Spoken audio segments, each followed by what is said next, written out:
Rasulullah tuh pernah nggak enakan sama istri. Gimana nggak enakannya? Nabi satu pagi lapar, belum makan dari subuh. Pergi ke dapur, buka-buka gitu, buka panci, buka segala macam, lihat nggak ada isi. Aisyah belum masak. Lagi buka-buka kayak gitu di dapur, tiba-tiba Aisyah lewat.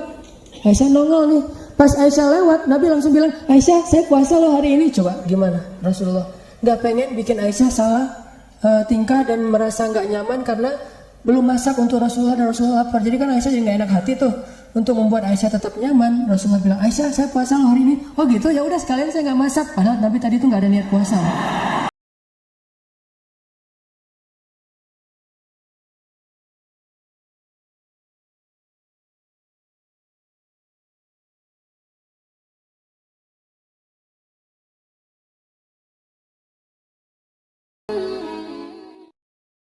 Bismillahirrahmanirrahim. Dan by the way teman-teman, garasi Rasulullah itu asetnya kurang lebih 10 miliar ya. Nabi itu punya kendaraan untuk touring, punya kendaraan off-road, punya kendaraan yang untuk di dalam kota city car gitu. Kalau touring, Nabi pakai kendaraan namanya onta. Dan tahu harga onta Nabi berapa? Paling murah 5 miliar. Jadi satu onta Qaswa Nabi itu bisa beli 3 Alphard. Namanya si onta, tapi lebih mahal daripada Alphard. Terus kendaraan off-roadnya Nabi, kuda perang Nabi. Kudanya Pak Prabowo aja harganya 3 miliar ya. Apalagi kuda perang Nabi, lebih dari 3 miliar. Nah, city car Nabi namanya keledai. Itu untuk jalan dekat-dekat aja ke warung misalnya itu sih. Oke, keledai. Dan tiga-tiganya terparkir tuh di garasi Nabi. Jadi Nabi itu bukan orang miskin, tapi orang yang sederhana. Tidak menggunakan fasilitas hidup kecuali karena emang butuh yang bagus sekaligus ya sekalian, ya udah pakai yang bagus sekalian. Jangan tanggung. Jalan naik keledai berdua sama Aisyah. Ibarat bahasa kita mah naik motor berdua sama istri. Cari yang banyak polisi tidurnya. Kalau udah nikah nggak masalah ya. Oh di sana banyak polisi tidur, bagus nih, jalan sama istrinya. Tapi sampai di rumah Abu Bakar kaget dan ngerasa nggak enak gitu. Kok Nabi yang datang, harusnya Abu Bakar yang dipanggil datang sendiri. Ya Rasulullah, kalau butuh apa-apa panggil aja biar saya yang datang, jangan Rasul ke rumah saya. Abu Bakar nggak ngomongin Aisyah sama sekali. Nabi yang diladeni sama Abu Bakar. Duduk Abu Bakar, Rasulullah, Abu Bakar, Aisyah. Ada apa ya Rasulullah? Terus Rasulullah melihat ke arah Aisyah, bilang, Aisyah, boleh nggak saya ngomong duluan? Coba, seorang Rasul, kekasih Allah, pemimpin semua manusia, malah minta izin ke istrinya pengen ngomong. Aisyah, boleh nggak saya ngomong duluan? Kata Aisyah, boleh, tapi jangan ngomong kecuali yang benar ya. Coba, ngomong kayak gitu Aisyah, jangan bicara kecuali yang benar. Emang kapan Nabi berdusta? Wa ma yantiqu anil hawa in huwa illa wahyun yuha. Nabi itu nggak pernah bohong. Semuanya wahyu dari Allah Subhanahu wa taala. Mendengar komen dari Aisyah kayak gini, Abu Bakar marah, unlike langsung. Wah, ini Aisyah nih postingannya nggak benar nih. Aisyah hapus, jangan posting kayak gitu atau ganti aja captionnya, jangan gitu-gitu amat gitu. Di unlike sama Abu Bakar, hampir unfollow, kan bahaya kalau di unfollow. Kayaknya. Kata Abu Bakar, ya Aisyah, waihak gitu. Kenapa kamu mengatakan hal demikian kepada Rasulullah? Allah aja percaya kepada Aisyah. Siapa kamu nggak percaya kepada Rasul? Siapa kamu nggak percaya kepada Rasulullah? Didorong sama Abu Bakar, dorong gini. Langsung dibelain sama Rasulullah. Ya Abu Bakar, jangan sakiti istri saya. Kami nggak datang ke sini supaya kamu menyakiti istri saya. Marah-marah Rasulullah ke Abu Bakar. Terus Abu Bakar, ya Rasulullah maaf. Dibelain. Abu Bakar minta maaf, dibelain sama Rasulullah. Rasulullah naik ke belakang. Aisyah, tuh lihat tuh, aku belain kamu kan? Mana dalil? Nggak ada dalil yang keluar sama sekali. Akhlak yang keluar, yang di display itu akhlak dulu. Nanti kalau udah tertarik dengan akhlak, dia masuk ke dalam outlet itu, baru ngomongin dalil. Aisyah, tuh aku belain kamu kan? Ya. Terus sekarang gimana kata Rasul? Udah kita pulang aja yuk, daripada orang itu ngamuk gitu. Aisyah takut sama ayahnya, pulang dianterin lagi sama Rasulullah. Udah happy lagi tuh. Ternyata menyelesaikan masalah di antara kita itu dengan akhlak juga selesai. Kadang-kadang kan kita dikit-dikit keluar dalil, dikit-dikit keluar dalil, padahal bukan waktunya. Kita suka menggunakan istilah balighu anni walau ayah, sampaikan dariku walaupun satu ayat. Tapi Nabi sendiri nggak menyampaikan waktu itu. Kenapa? Baligh itu harus sampai ke hati, bukan cuma ngucapin. Kalau ngucapin namanya bukan baligh wa anni, tapi ucapkanlah dariku walaupun satu ayat. Kalau baligh, tabligh itu harus berkesan di hatinya. Berarti harus cari momen yang pas. Likulli maqamin maqal. Semua tempat itu ada teksnya. Itu disebut dengan bijaksana, wise, hikmah. Pulang seru-seruan lagi. Dan Nabi itu orangnya gak kaku. Padahal Nabi paling soleh kan. Orang sesoleh Nabi ternyata gak kaku. Terus siapa kita yang ngerasa lebih soleh daripada Nabi jadi kaku? Kenapa kita makin belajar sunnah makin kaku? Makin belajar ayat dan hadis makin susah senyum. Harusnya makin rajin belajar hadis makin rajin senyum ya. Baca satu hadis senyum. Kenapa? Sunnah Nabi kan tersenyum. Ngelihat perbedaan pendapat, yang satu kunut, yang satu nggak kunut, senyumin aja. Jangan melihat yang kunut marah. Orang yang kunut ngelihat yang nggak kunut, nggak sah, saling meledek-ledekan. Padahal Nabi aja ngelihat perbedaan pendapat di antara sahabat disenyumin. Bahkan ada sahabat yang agak-agak aneh gitu ibadahnya, disenyumin dulu baru dinasehatin. Kayak ada sahabat tuh sholatnya agak-agak heboh sendiri. Tutorial ala dia lah. Nabi sholat berjamaah, dia datang pengen makmum kan, terus Nabi udah ruku. Wah, Nabi udah ruku nih, dia masih di pintu masjid, langsung dia takbir, dia ruku, jalan sambil ruku. Kan terkenal adegan itu, namanya bakroh, namanya jalan. Makanya saya bilang sholat tutorial dia. Mana ada Nabi nyontohin jalan sambil ruku kan? Tapi seru juga gitu ya.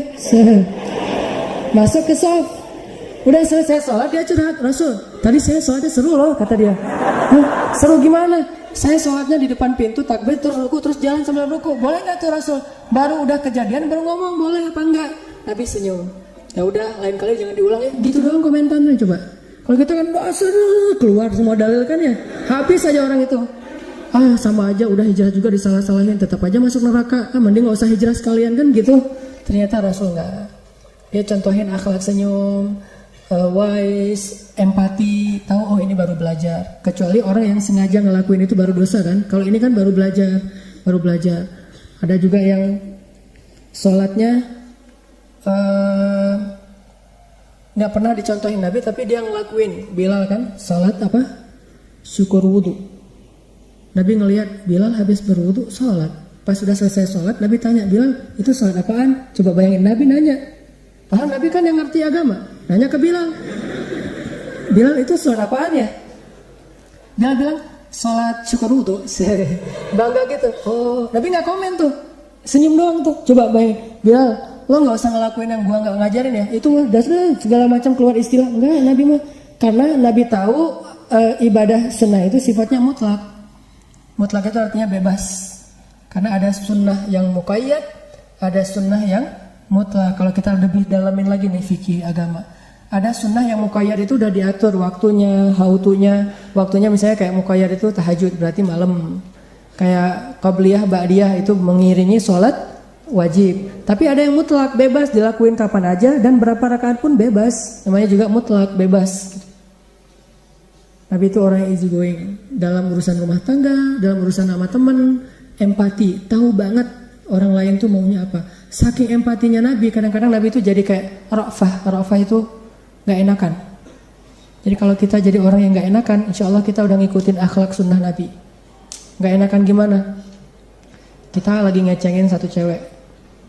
Wah, ini istri soleha ideal banget nih, pasti nih bakalan jadi Khadijah dalam hidup saya nih. Tiba-tiba datang teman kita curhat, luar biasa ya, di kampus kita ada anak baru dan itu keren banget loh. Siapa itu yang kerudungnya kayak gitu-gitu warna itu? Kan kita tadi udah ada hati ke dia karena ngelihat teman kita juga mau, kita jadi rafah, nggak enakan. Aduh kasihan dia, udah dia aja duluan. Kita belakangan kalau dia gagal.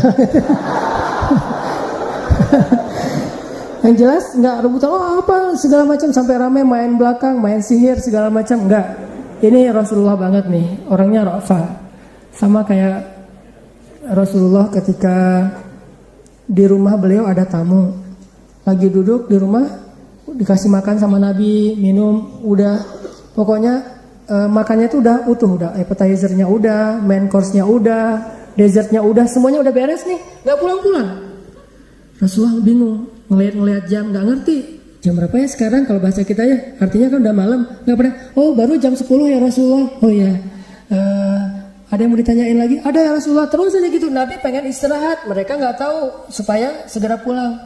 Nabi nggak enak mau nyuruh mereka pulang. Gimana ya cara nyuruh mereka pulang? Istri udah kasihan nunggu di dalam kok suami nggak masuk-masuk. Akhirnya turun ayat loh. Allah yang negur mereka. Kalau nggak salah di surat Al-Ahzab apa surat An-Nur gitu. Allah bilang, wahai orang-orang yang beriman, kalau kalian datang ke rumah Nabi, lalu kalian sudah selesai makan, maka pulanglah. Karena itu akan menyulitkan Nabi SAW. Turun ayat suruh mereka pulang. Pas turun ayat, Nabi kan nggak boleh nggak menyampaikan ayat. Kalau ada ayat harus dibacain. Kata Nabi, alhamdulillah udah turun ayat. Kata Nabi, oh masya Allah ayat apa ya Rasul? Sahabatnya kegeeran gitu kan. Baca-baca ya Rasul, kita pengen mendengar. Wah bagus nih ada materi baru nih gitu ya. Pas bacain, kalau kalian datang ke rumah Nabi disuruh makan, makanlah. Kalau sudah selesai makan, maka pulanglah. Jangan berlama-lama. Konteks ayatnya itu jangan berlama-lama. Oh itu maksudnya. Wah. Coba Rasulullah tuh gitu. Sampai Allah terlibat karena Rasulullah tuh fatun, orang yang sangat nggak enakan. Saking nggak enakannya tuh kadang-kadang sering menyulitkan diri sendiri. Pernah nggak sih kita nggak enakan jadi menyulitkan diri kita sendiri? Itu Rasulullah banget. Pulang dari taklim ngelihat teman ada yang jalan kaki, rumah kita mungkin di timur. Kita tanya sama dia, mau kemana? Mau pulang? Nggak ada kendaraan nggak? Ya udah ikut saya aja. Ya udah ikut. Ternyata rumahnya di barat. Jadi kita ke tempat yang lebih jauh. Ya kita nggak akan cari-cari alasan nganterin. Pas sampai sana pulang jadi telat sendiri. Mungkin karena kita ngerasa nggak enakan sama dia, kita bantu. Ini hal-hal yang disebut dengan rofa.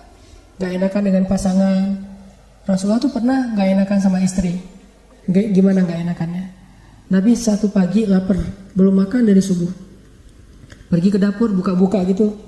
Buka panci, buka segala macam, lihat nggak ada isi. Aisyah belum masak. Lagi buka-buka kayak gitu di dapur, tiba-tiba Aisyah lewat. Aisyah nongol nih. Pas Aisyah lewat, Nabi langsung bilang, Aisyah saya puasa loh hari ini. Coba gimana Rasulullah?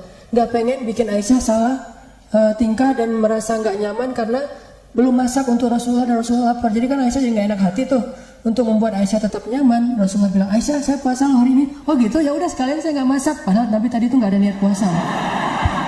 Kan puasa sunnah gak harus niat dari awal kan. Boleh niat belakangan selama belum makan apa-apa. Jangan sampai niatnya udah minum kopi, udah makan pempek, baru saya puasa aja deh, tapi pempeknya udah habis berapa kapal selam misalnya. Nah ini Rasulullah tuh nggak enak hati kepada istrinya sampai bikin istrinya nyaman. Jadi kalau kita pulang ke rumah, di rumah makanan apa aja, alhamdulillah enak banget, mama pintar banget sih masak. Kapan masaknya? Oh tadi bibi yang masak. Oh iya nggak apa-apa. Maka tetap makan sama, dengan menghargai yang masaknya. Nabi kan pernah diundang ke rumah seseorang, undangan untuk have lunch gitu kan, makan siang. Dianggap itu kayak selamatan, acara besar. Datang Nabi sama sahabat. Ternyata yang undangnya orang miskin. Terus pas sampai ke dalam rumah mau makan, dihidangkan satu roti yang keras namanya qadid. Qadid itu roti kalau dimakan harus dicelupin ke air baru bisa dimakan, soalnya keras banget. Nabi duduk, dihidangin qadid. Nabi nunggu, kirain habis qadid nanti bakalan datang kayak susu, selai, daging, segala macam. Ini kan baru datang satu menu nih. Ditunggu lama nggak datang-datang. Terus kata tuan rumahnya, Rasulullah silakan. Oh ya. Nabi heran ternyata makanannya itu doang tuh. Tapi ngundang orang kan agak-agak gimana gitu nih sahabatnya. Kenapa ngundang Rasul padahal dia nggak punya apa-apa di rumah? Karena mereka tahu makanan yang dimakan Rasul itu berkah. Dan mereka mengharapkan keberkahan itu. Nabi terus bilang ada cuka gitu. Bukan ada cuka, ada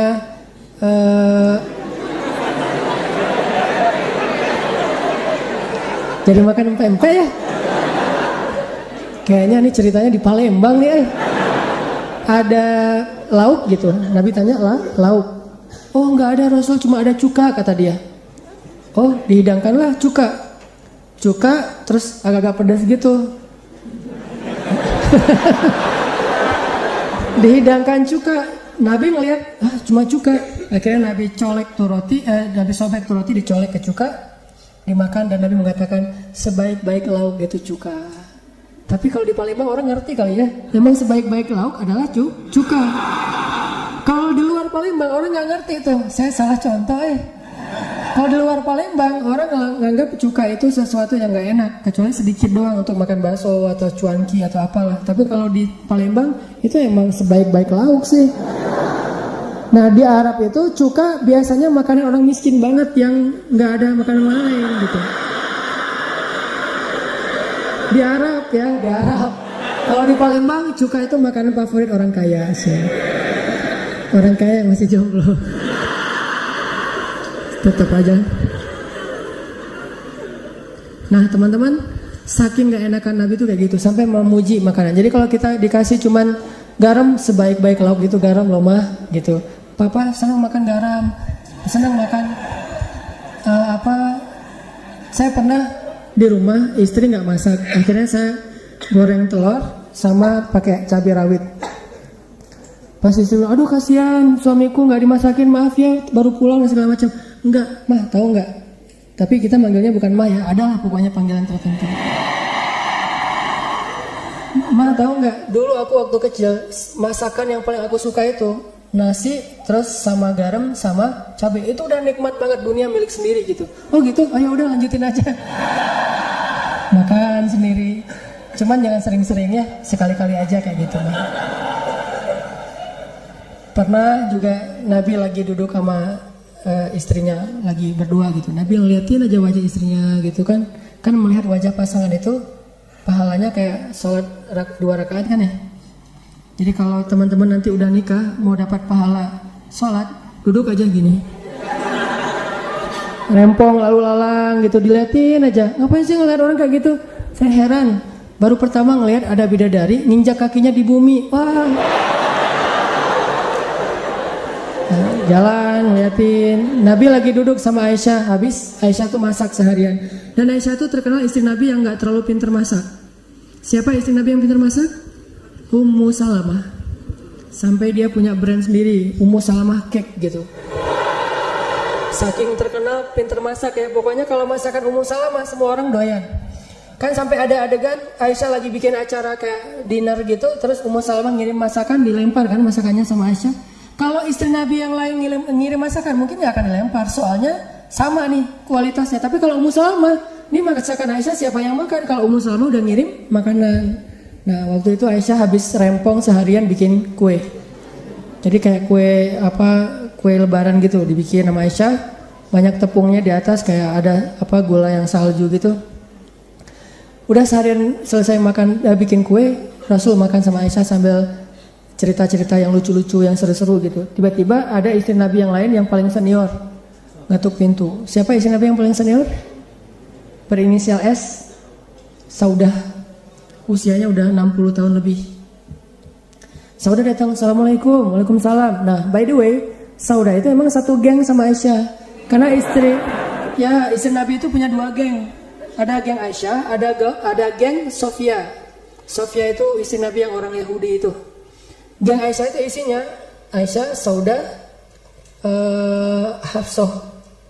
Itu geng Aisyah. Kalau geng Sofia, Ummu Salamah, Maria, nanti ada nama-nama keren-keren gitu. Sofia itu bedanya sama Aisyah cuma setahun.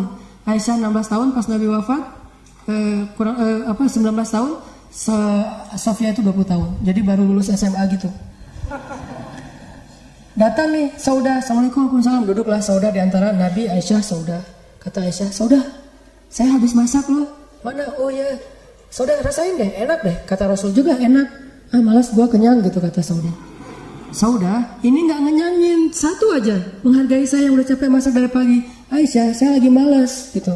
Saudah, satu aja coba menghargai saya. Aisyah, malas tau gak sih? Nih rame nih 2 cewek ini nih berdua. Akhirnya Aisyah kayak ngerasa kurang dihargai. Aisyah bilang, Saudah, kalau kamu gak ngerasain ini, gak mau coba, saya lemparin nih tepung ke wajah kamu. Mulai nih, agak-agak main kasar ya.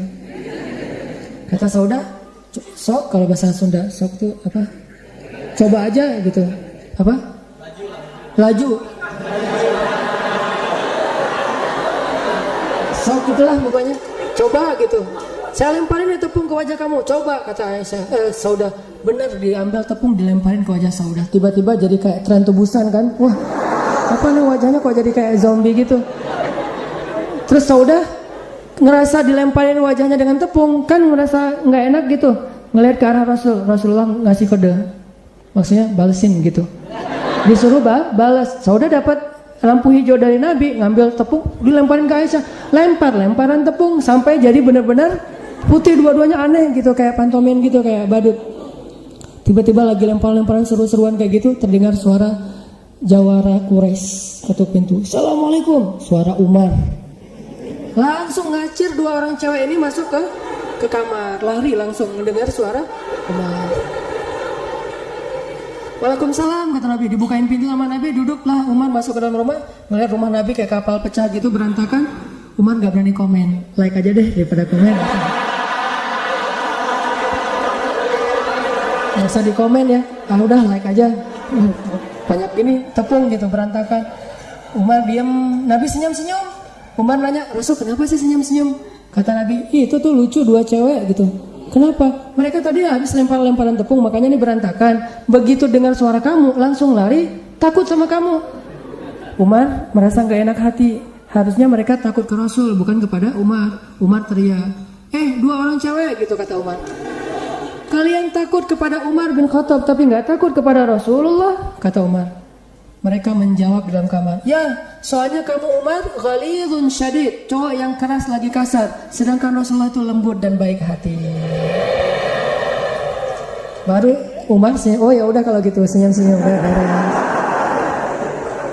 Ini rumah tangga Nabi, coba menyelesaikan masalah bukan pakai dalil, pakai akhlak, easy going, dibikin dua-duanya nyantai, nyaman, enggak. Oh ini mubazir nih, kan mubazir itu saudara setan, enggak kan nanti bisa dibersihin lagi. Dan kita nggak tahu konteks adegan sejarah itu ya, sehingga kita nggak bisa menjudge sejarah.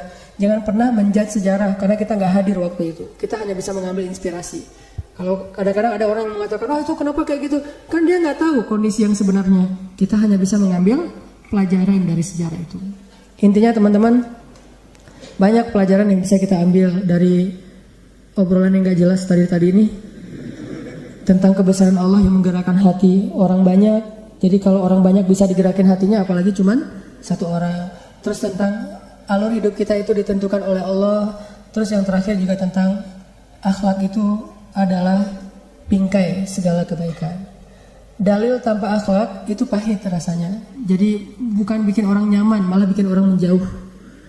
Walaupun dalil itu benar, Al-Quran benar, hadis benar, tapi kalau nggak dibingkai sama akhlak, itu bikin orang jauh. Makanya teman-teman yang sekarang lagi belajar berhijrah, jangan hanya menunjukkan setelah kita berhijrah rajin sholat, itu bagus, tapi itu pribadi. Orang nggak perlu tahu. Jangan menunjukkan bahwa kalau kita udah hijrah itu udah banyak ngomongin ayat, hadis, pinter, share gitu, broadcast ke teman-teman. Bukan itu yang kita display setelah hijrah. Tunjukkan bahwa hijrah itu emang lebih baik dengan cara kita mendisplay akhlak kita lebih baik sekarang daripada yang dulu. Sehingga ayah kita, ibu kita ngomong, si abang tuh kenapa ya? Saya sekarang takjub melihat dia udah berubah, baik banget sama orang tua. Kalau orang tua ngomong diam, senyum, bantuin ibunya, nggak pernah lagi bantah, teriak-teriak, membentak. Dia sekarang belajar di mana ya? Akhirnya orang tuanya justru merasa takjub dan berharap lebih banyak anak yang hijrah kayak anaknya ini. Gitu juga teman kita, gitu juga tetangga kita, gitu juga calon mertua kita. Maksudnya gitu. Jadi setelah kita berhijrah, jangan banyak pakai dalil, Pak. Allah berfirman, Rasulullah bersabda. Bukan itu nomor satu. Itu yang kita display justru akhlak dulu. Nanti kalau akhlaknya udah membuat orang respect, secara wajar, secara bertahap kita ngomongin sesungguhnya Allah berfirman, Rasulullah bersabda. Bertahap, nggak bisa sekaligus. Makanya tunjukkan bahwa Islam itu emang sebaik-baik syariat lewat akhlak, bukan lewat debat. Apalagi debatnya di sosmed, nggak enak banget. Dua-duanya nggak benar, dua-duanya saling merasa paling benar gitu. Padahal dua-duanya nggak pakai dalil dengan tepat. Jadi tunjukkan Islam itu baik, Islam itu rahmatan lil alamin, justru lewat akhlak. Anak muda yang udah berhijrah, jangan sampai menjadi terkesan kayak eksklusif, merasa dirinya paling baik di antara manusia. Justru harusnya setelah dia berhijrah menjadi orang yang paling bermanfaat buat teman-temannya. Kalau ada temannya yang sakit, dia yang pertama menjenguk. Kalau temannya ada masalah, dia yang pertama nolongin. Kalau nggak bisa nolong, minimal dia ngeling ke orang yang mampu menolong. Ya, tetap bantu. Jadilah orang yang membingkai Islam kita dengan akhlak. Mudah-mudahan ini bisa memberikan dakwah walaupun nggak banyak bicara kepada orang lain. Jadi tetap belajar taat kepada Allah, tapi nggak usah khawatir. Taat kepada Allah itu nggak menghalangi kita dari serunya kehidupan anak muda. Syaratnya cuma satu, jangan melanggar syariat. Itu